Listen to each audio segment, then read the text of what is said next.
Hey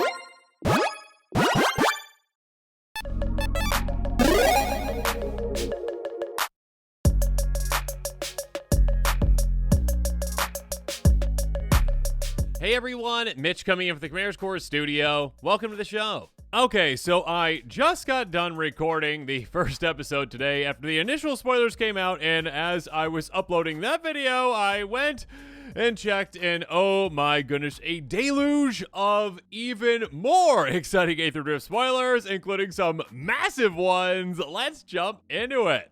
And speaking of massive, yeah, this Gearhulk is huge. I mean, just actually look at the art, like it's a huge Gearhulk. Anyway, 7/7 construct, 4/6 mana in total in Gruul, Vigilance, Menace. When this creature enters, other creatures you control get +2/+2 and gain Vigilance and Menace until end of turn.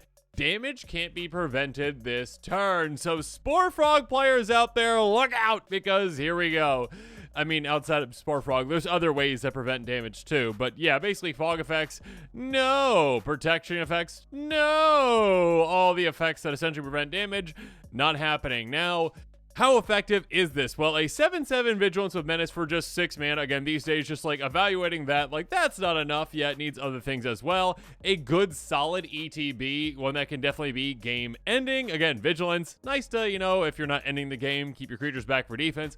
Menace, good to keep your creatures going through and either getting team blocked, essentially to take out multiple creatures, or, yeah, getting through because they can't block everything. So, yeah, a really good ETB, really good finisher for you.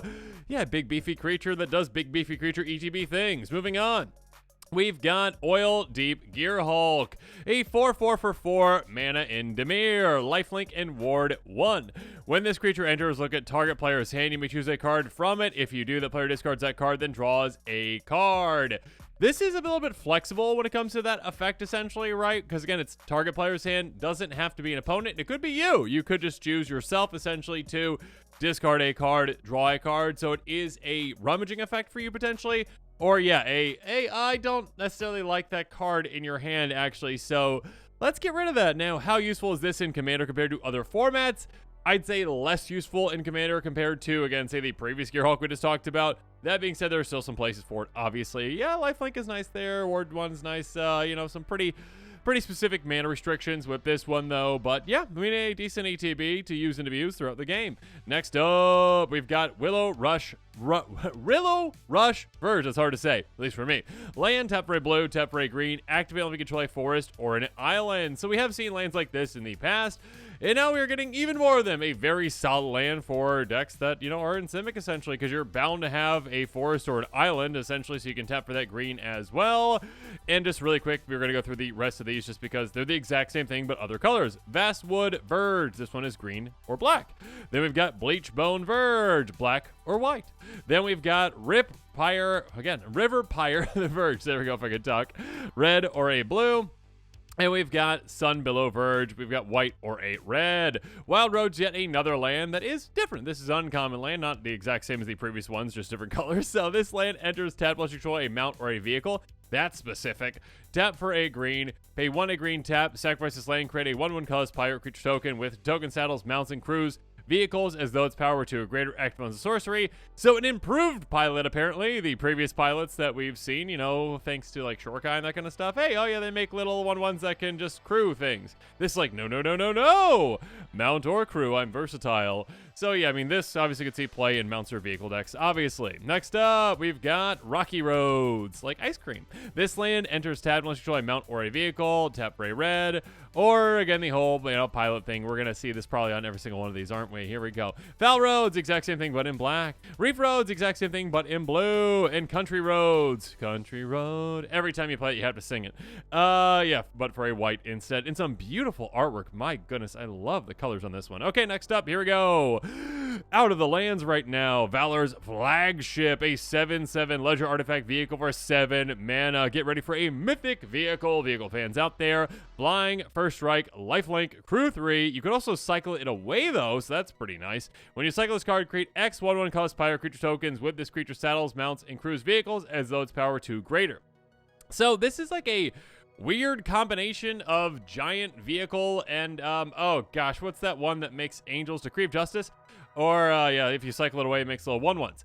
So, yeah, being able to make a bunch of pilots essentially is very good, obviously, for vehicle decks. Like, if you already have some good vehicles in play and you just need to crew them, yeah, don't play this. Just actually cycle it away, which is quite nice. And again, keep in mind with cycling, that can't be countered except for like stifling type effects. So that's a really good like, oh, right before my turn, cast this massive X spell to make a ton of 1/1s that can crew up my vehicles that you might not have expected, or just in general like make a bunch of 1/1s to swing at you with. So even just like creature token decks might want to consider this one too. If you already have like Decree of Justice, I think that's the name of that one.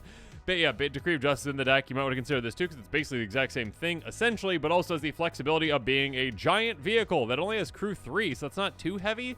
Again, for a 7/7 flying first strike lifelink, vehicle decks will absolutely love this, and yeah, go wide token strategies will like it as well, or I guess I should say mount strategies too. There you go, because that's, saddling and different. Okay, next up, we've got Air Response Unit, a 3/3 vehicle for 3 mana in white, flying vigilance crew 1. Very simple. It's a vehicle, flying vigilance. Cool. And really cool artwork on it as well.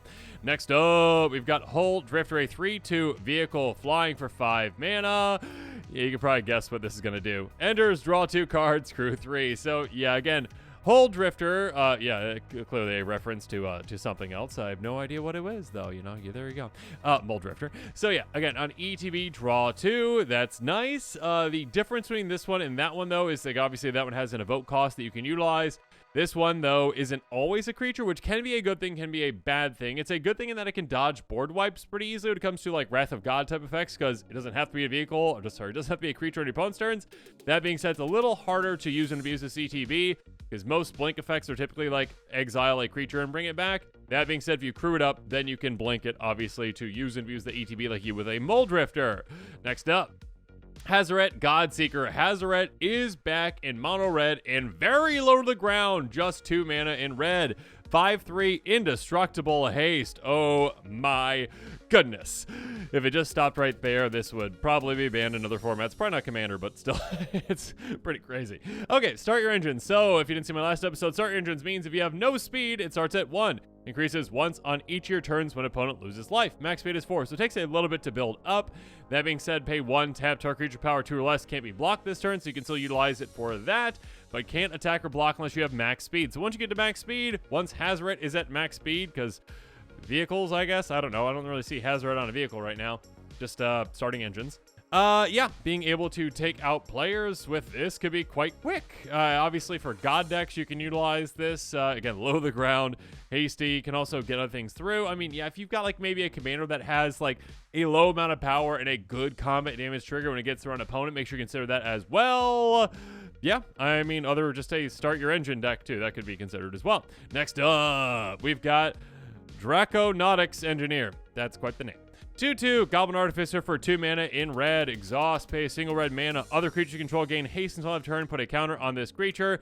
Exhaust means activate each exhaust ability only once. So again, once in total, not once each turn, just literally once. That being said, if you blink it, if it dies, you bring it back. If you bring it back to your hand, put it back in play. If it ever leaves and comes back, essentially, then it is a separate card, and you could utilize that again. That being said, it does also have Exhaust for 4 mana in total. Create a 4/4 red Dragon Dinosaur creature token with flying, because Dragon Dinosaurs are a thing, apparently. I said Dinosaur Dragon. Anyways. Yeah, this is interesting. It is a good way to give your team haste. If you are, again, in a Goblin deck, I could definitely see this one seeing play. And obviously, it gets slightly larger when you do that as well, which is nice. It is 1 time for the haste, unless you can, again, either blink it or get it back in play or whatnot. But yeah, being able to make a dragon token when you've got some extra mana lying around is quite nice too. So there you go. Next up, we've got Elvish Refueler, a 2/3 elf druid for 3 mana in green. During your turn, as long as you haven't activated an exhaust ability this turn, you may activate exhaust abilities as though they haven't been activated. I guess so there's another way around it. You can actually use exhaust abilities a second time with this. There you go. Exhaust, pay 1 in a green, put a counter on this creature. So yeah, being able to actually utilize exhaust abilities again. You've got like an exhaust deck. Maybe you've got like a commander. Maybe it gets spoiled at some point that's like really about exhaust. Then sure, there you go. Next up, Repurposing Bay, an artifact for 3 mana in blue. Pay 2, tap, sacrifice another artifact, search life for an artifact card, mana value equal to 1 plus the sacrifice artifact's mana value. Put that card on the battlefield, then shuffle, activate as a sorcery. Really? Okay, we have Birthing Pod, but for artifacts now. Cool. Yeah, so being able to sacrifice artifacts and just go and tutor up another artifact. I mean, this is basically like Oswald Fiddlebender, but as in just straight up artifact instead of a commander, and now it's in blue. So yeah, some pretty effective effects right there. Only sorcery speed that does make a difference, obviously, but still being able to tutor out like an artifact to go to another artifact, especially when there's a lot of low to the ground broken artifacts. I mean, just sacrifice like any 1 mana artifact and go get Isochron Scepter, essentially. Yeah, that could be game ending, of course. Yeah, quite good. Or just like sacrifice like your treasure token or clue token and go get Soul Ring. There you go. It's already a good move as well. So yeah, this one can definitely be a very powerful card for artifacts decks out there. Next up, we've got Aganosaurus Rex. Aganosaur, what did I say, Saurus? Aganosaur Rex. Cool. 8/8 Dinosaur Trample for 5 mana. Again, this is just like, you show this card to someone from 20 years ago, and they're like, what? Where's the massive downside on this? Like, why can this attack even? I don't know. Why does it get sacrificed when it comes to play? You sacrifice everything else. Cycle it away for 2 and a green. When you cycle this card, put 2 counters on up to 1 target creature or vehicle, gains trample and destruct until end of turn. I mean, this is a very solid card. Just literally just any kind of like a stompy deck, any kind of like a power matters deck, any kind of a dinosaur deck, of course, is really going to want this, because just an 8/8 for 5 mana with trample, I mean, literally just like at a base level, that's already quite big. I mean, Gigantosaurus, of course, is bigger, but with a more restrictive cost. That being said, also has a cycling option, so if you've got a cycle deck out there, make sure you're considering this one too, especially since it is a protection effect when it is cycling as well. And like I mentioned with cycling, you can't really counter cycling. Like, you have stifling effects maybe, but not many people run those effects, so typically it's going to be like a, oh, okay, you're trying to take out my commander or whatever? All right, I will, yeah, give it trample and indestructible until I have turn. Cool, and it gets 2 counters.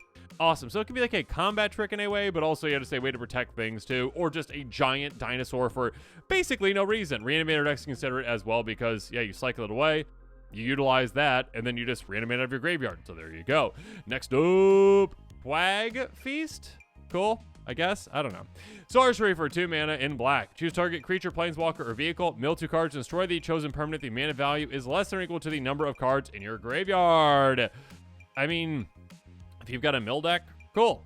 I mean, yeah, it can get rid of creatures, planeswalkers, or vehicles, so that is like a wide enough range for certain strategies out there. There are better removal spells in Commander, and again, the fact this is sorcery speed, this is a very specific spell. Like, if you really care about milling, then yeah, maybe consider this one. Outside of that, maybe not. Next up, Streaking Oil Gorger, a 3/3 vampire for 5 mana in total. Flying haste, start your engines. Max speed, has lifelink. A limited card. Yeah, probably not going to make the cut in many decks out there, if any decks out there. Maybe very specific janky vampire decks that don't want good vampires. Next up, we've got Light Shield Parry. First I read that Light Shield Party, and I'm like, that's a bit different. Okay, Light Shield Parry. Instant for a single white mana. Target creature gets +2/+2 until end of turn. Cycle it away for just 2 mana.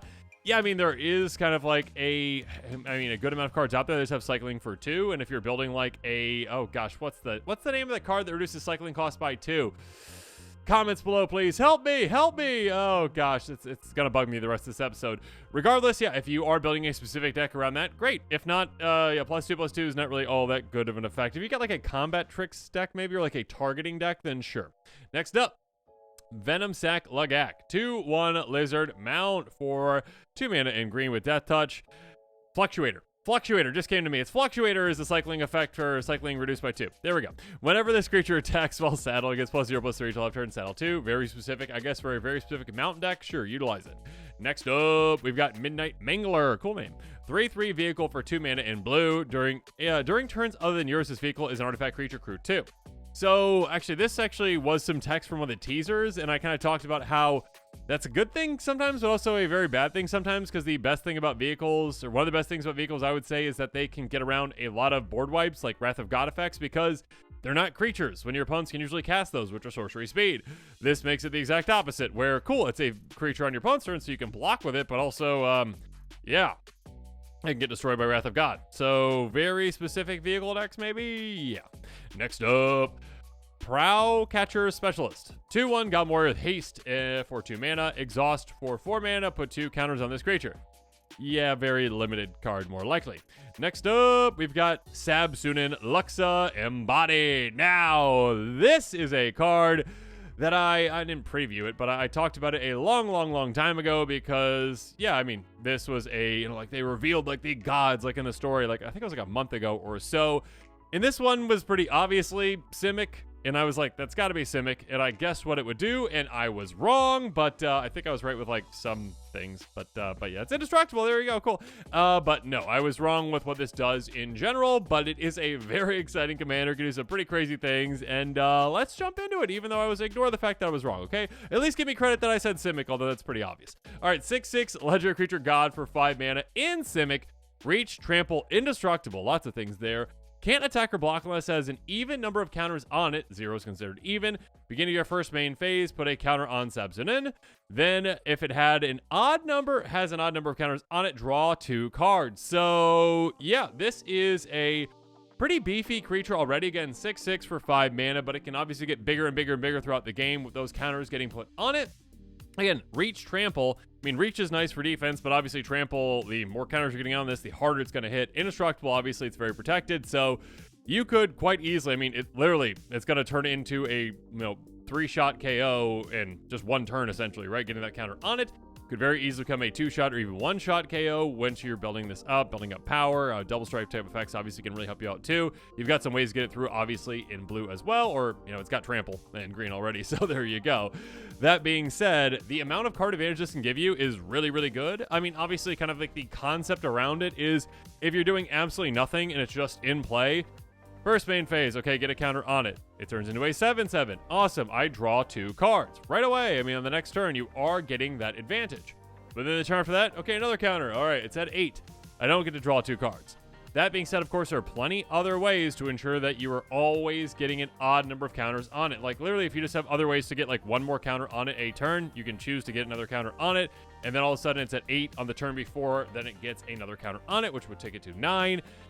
So yeah, there are definitely ways to use and abuse that. There's ways to take advantage of the cards you're going to be drawing with it as well. And of course, I'm going to be doing a quick take on this one. Let's jump into it. So, first up, Moxfield has just sorted these by price. So, at the lowest price, apparently, Thrumming Bird, a card that can work very well with this brand new God Commander, a 1/1 Phyrexian Bird, costs 2 mana with flying, deals combat to player, Proliferate. Of course, again, Proliferate can be a great way to work with counters, including the +1 counters are going to be on this commander. So, at the very least, again, if you're getting those counters on your commander, you can kind of, work, again, with some proliferate effects to essentially ensure that you are keeping it at, an even amount at the end of your turn, so that the next turn, then it becomes an odd amount when you are actually getting to draw those cards. That can just change it from being, again, 2 cards every other turn, essentially, to 2 cards each turn, doubling up that card advantage. Simic Ascendancy can help out in a couple of ways as well, of course. Pay 3 mana in total to get a counter to creature control, so again, literally just like, upkeep, untap. All right, here we go. Counter on it before I,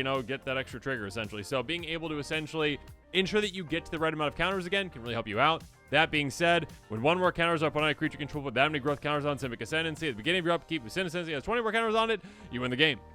Basically an alternative win condition that you can get to quite quickly with a counters deck, especially with Forgotten Ancient. 0/3. Whenever a player casts a spell, you put a counter on it. At the beginning of your upkeep, you may move any number of counters from it onto other creatures. Yeah, again, in Commander, we've got 3 opponents. People are going to be casting a lot of spells, getting a lot of counters on this, distribute them how you will, but of course, ensure that Sab-Sunen has an even amount, essentially, once you get that last counter on it, so that you can then get that trigger to then start drawing some cards. Return the Wild Speaker, instant for 5 mana, choose 1, draw cards equally greatest power among non-human creature control. Yeah, I mean, the pump effect is nice too, +3/+3 for non-humans, but you're more likely going to be like, oh, hey, my commander has an absurd amount of power because it's already a 6/6, and then also just gaining counters each turn. I've got other ways to gain counters too. I can draw a ton of cards for this 5 mana because my commander is not human. Next up, Hydra's Growth. Again, this is a card that can be a bit risky, but since your commander is indestructible, less risk there. Aura for 3 mana in green, enchant creature enters the battlefield, put a counter enchanted creature. At the beginning of your upkeep, double the number of counters on enchanted creature. Being able to just go from, 1 counter to 4 to, 1 counter to 2 to 4. Going up very quickly and doubling up those counters again with all the other countering effects that you have, including your commander getting counters on itself. That can really help you out. Hardened Scales. This is a very good one. This is one that I'm not going to say to be careful with it, but again, like, you don't want to necessarily get stuck on an even amount of counters because you're kind of then taking away your own way to, well, gain card advantage. Enchant for a single green mana. If one of our counters we put on a creature control, that many +1 are put on instead. So yeah, if you can ensure that you're going to be always on odd, that'd be quite nice with something like this, obviously. But regardless, it's just a good way to get an absurd amount of counters on your commander. Karn's Bastion. Again, a land that doesn't really take up a spot in the deck. Tap for Ghost, pay 4, tap, Proliferate. Quite a good card when it comes to proliferation. Speed of Witch, Evolution Sage. Uncommon, but definitely not an uncommon effect. Landfall, whenever a land is battlefield control, Proliferate. Very good, especially for, green decks that have a lot of ways to ramp and go get more lands, or just, Evolving Wilds, fetch land type effects can be very good as well. Teferi's Aegis Insight. Take advantage of that card draw. If you draw a card except the first one you draw in each of your draw steps, draw 2 cards instead. So yeah, from your commander getting those 2 cards, now that turns into 4. And again, if you're good with that counter manipulations too, that's going to be like 4 cards on every single one of your turns.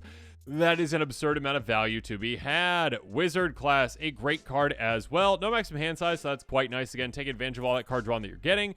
Class becomes, level 2, draw 2 cards, that's nice. Most importantly, though, whenever you draw a card, put a counter on target creature control. Yeah, your commander's own ability, its own effect is going to play into getting you more counters on top of just your regular draw in the turn, getting you an extra counter on your commander as well. Overwhelming Stampede, very good card when you've got a commander that you can count on having a ton of power. Until end of turn, creature control get triple and get +X/+X. Rex the greatest power among creatures you control. This can be a game-ending card for you. Again, if you've got any other creatures in play, they're getting massive, or this is just a way to be like, hey, double up my commander's power, essentially. So, yeah, a way to turn a commander into a one-shot KO on top of making the rest of your team massive. Kami of Whispered Hopes. Didn't realize this was $3. My goodness, Wizards reprinted. 1/1 Spirit for 3 mana in green. One of our counters we put on a permanent you control, that many +1 counters to put on instead. Tap at X-Men of one cover, exits power. So yeah, this helps you out in a couple of ways, of course. Colonian Hydra, $4 for this one. This one used to be around 20 or so. 0/0 Hydra Trample for 5 mana in green. Enters with 4 counters on it. Attacks W number of counters on each creature you control. Yeah, that can be quite a bit. Again, every single creature, including this one, can become more and more massive, and your commander can just get bigger and bigger and bigger. And finally, Bristly Bill. I always got to say it like that. 2/2 Plant Druid for 2 mana in green. Landfall, whenever land is battlefield control, put a counter on target creature. So again, yet another way to very easily get more and more and more counters on your commander to adjust the amount of counters that you need so that you get the amount of counters to be odd when you get that trigger and you need it. Also, pay 5 mana, double the number of counters on each creature control. Very, very good. Very, very broken in some ways as well. Yeah, this commander seems like it's going to be an exciting one with, well, a lot of great cards that work well with it. And with that, this episode is come to a close. As always, comment below with your thoughts on it. And of course, as always, thanks again and have a good one.